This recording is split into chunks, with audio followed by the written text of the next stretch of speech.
Hello, UMA students. This is Miss Washington, a HM 1030 instructor. The purpose of this video is to go over some helpful hints for the week 3 assignment. So let's dig in. I highlighted some areas that I wanted to bring to your attention because oftentimes they're skipped over. The first line that I highlighted that I want to bring attention to is this helpful hint. It states, remember, a journal entry must balance. The debits must equal the credits. Make sure you complete both the debit and the credit sides. In addition to that, I will add that each journal entry will affect at least 2 accounts. So make sure for each letter you see listed here, A through E, that you have 2 accounts, a debit amount, and a credit amount.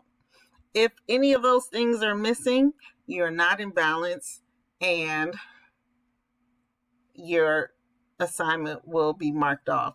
It's incorrect. The next line I wanted to bring your attention to is the company accounting clerk included information from the company's unadjusted trial balance, and it says see below. So I highlighted the unadjusted trial balance right over here.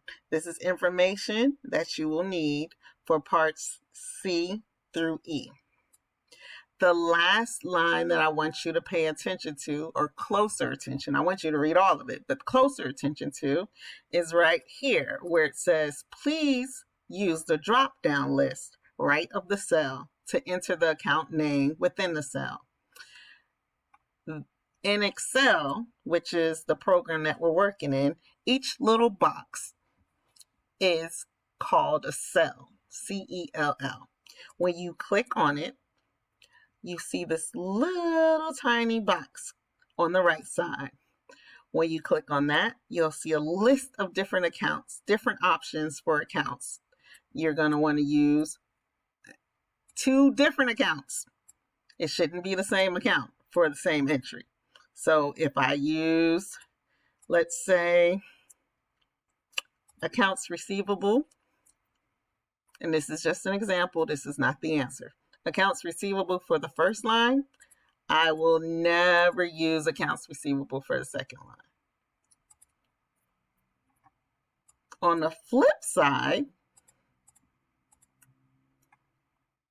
when I put amount in the debit side, I will have an equal amount on the credit side. That's how my debits equal my credits, which is what this note up here says. The debits must equal the credit.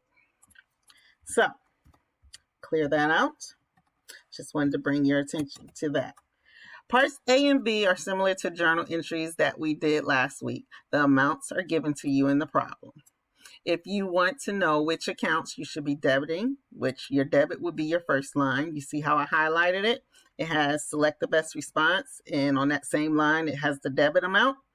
And then on the next line, it says select the best response. You're going to use that drop down and find the account, and then you're going to put a credit amount. So now you want to know what account should you use.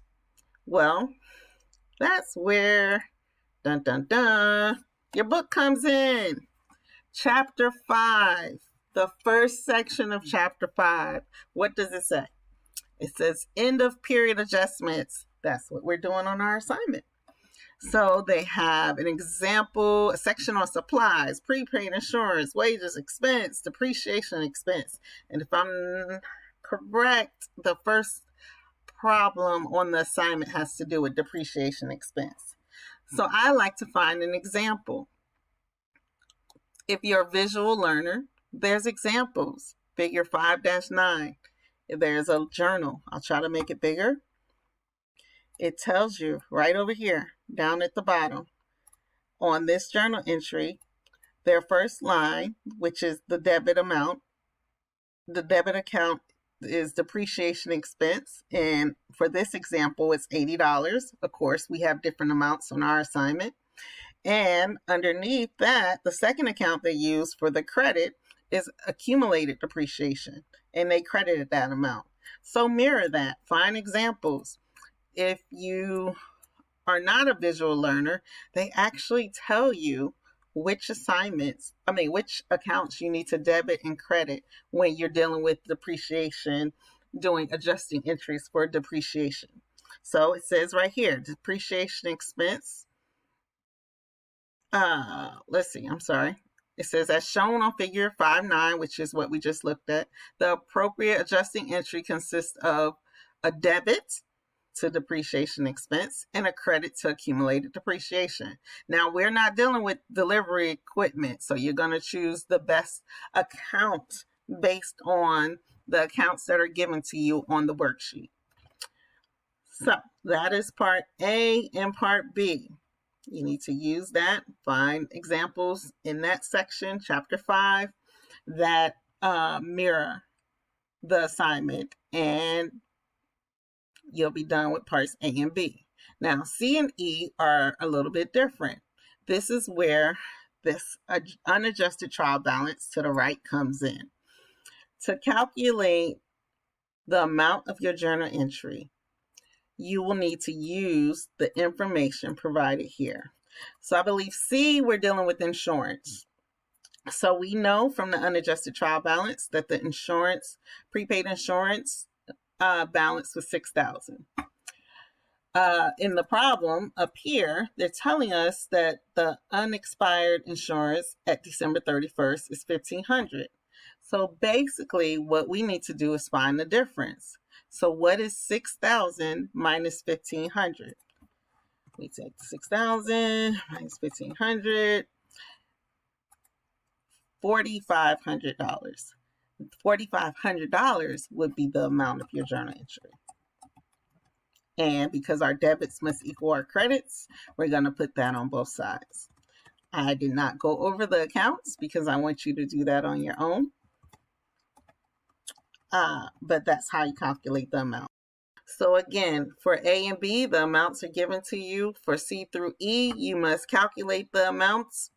And whatever your calculations come up with, that would be the amount of your journal entry. Your debits should always equal your credits.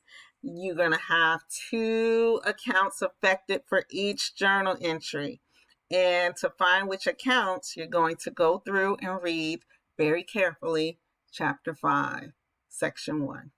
I hope you found this video helpful. If you need additional help, please reach out.